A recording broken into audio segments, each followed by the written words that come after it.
Hi, Disciples. Today we're learning How Do You Sleep by Sam Smith. The part we're learning sounds like this.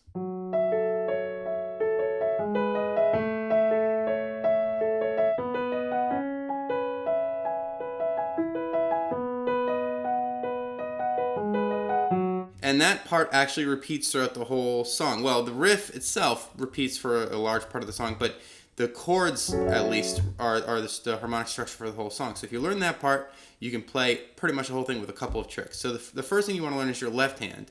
And I'll show you the notes first. It's going to be an F sharp to a G sharp to an A. Then you've got B, C sharp, E, B, G sharp. So you sort of see that line, and you're gonna do it in this rhythmic pattern, which is you count to 3 for the first. You hold the first one for a count of 3. 1, 2, 3. Move to the next one for a count of 1, 4. So you count it like 1, 2, 3, 4. 1, 2, 3, 4. Ready? 1, 2, 3, 4. A, 2, 3. B, C sharp, 2, 3. E, B, 2, 3. G sharp.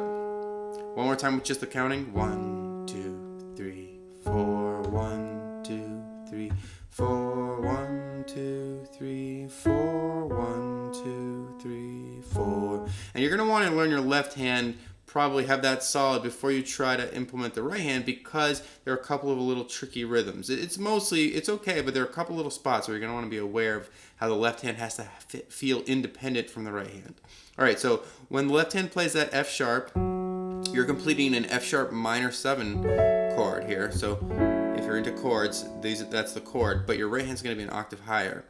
And what you want to think about is starting from the high note here, and then just rotating almost like clockwise these notes. All right, so just that much there is E, A, C sharp, E, A, C sharp, E, A, C sharp, E. Those 3 notes, top, bottom, middle, top, bottom, middle, top, bottom, middle, top. I'm already messing up the rhythm, but you have to kind of hear it and feel it. So let's see if I can stick it together. And by the way, I'm going to transcribe this and put the sheet music above for you to follow if you are into reading music. So that's the first part. Just get that down.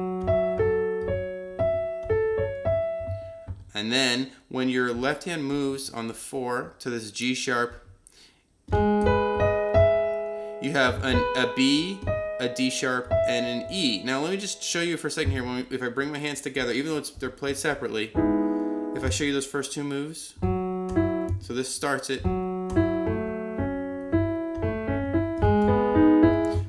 If you think about the left hand and the right hand kind of being part of the same part, the same song, I guess, that second move kind of makes more sense because it's like straight up from the bottom to the top.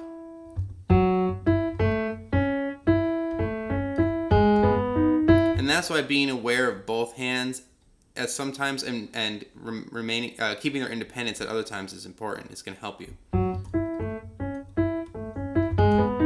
All right, so here's the first 2 moves with the hands separate, really slow.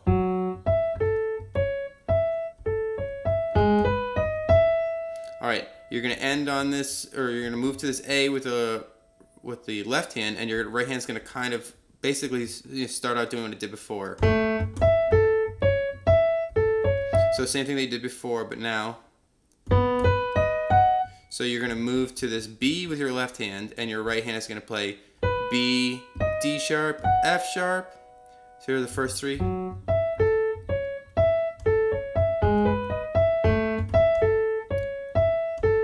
Here's the part I just showed you.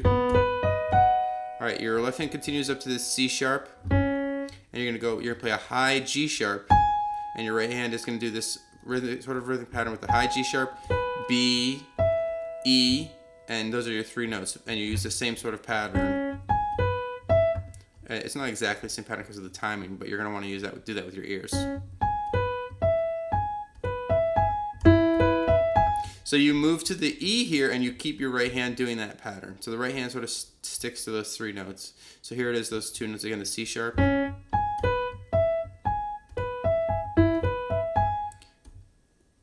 keeps on going in the same pattern. And this jumps down to a B here. And here's where this part gets a little bit tricky. You need to remember that you don't start with the top note on this. You're playing a B chord. You don't start with the top, so you start with the bottom in your right hand. So it's like this. And then these two are fast. Oh, got a moth in my eye. Weird. So you've got this B. That part is probably the hardest part. So let's point a few things out. You start with the lower part of your hand is important step one. And you still start with your left hand. Bum, bum, bum, bum, bum. These two are fast. And it gets right back to that one fast too. And as soon as after you hit this one, you go to the G sharp with your left hand. And then you play it again. So those are the keys. The key is start with the left hand for the B. Right hand starts with the low B. These three notes are fast. Then here, and then start again. And start again from the bottom to the top of the right hand. And that's your loop. So here it is all together.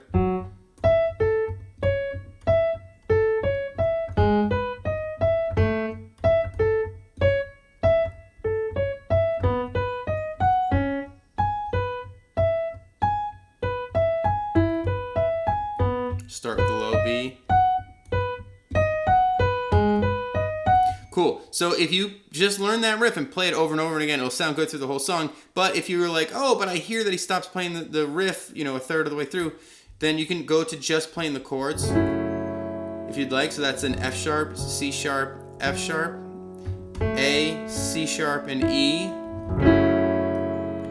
And then there's sort of a passing chord. So you could just play, for if you want to keep it simple, G sharp octaves in the left, 2 and A.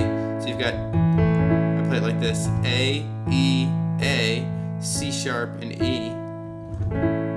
And then that whole thing moves to the right to a B chord. So that's your passing chord: B, F sharp, B, D sharp, F sharp, and then C sharp minor, C sharp, G sharp, C sharp, E, G sharp, and your left hand could still do its bass movement. So you just leave your right hand where it is, but move your left hand to an E, and then back to that B chord: B, F sharp, B, D sharp, F sharp, B. And you can keep that chord if you want and have the left hand continue down. So kind of like, you think about it as a B over a G sharp, or if you'd rather, a G sharp minor 7. All right, so there's your chords again. I'll show you just one time with just the hands. You can throw those in if you want a little extra spice.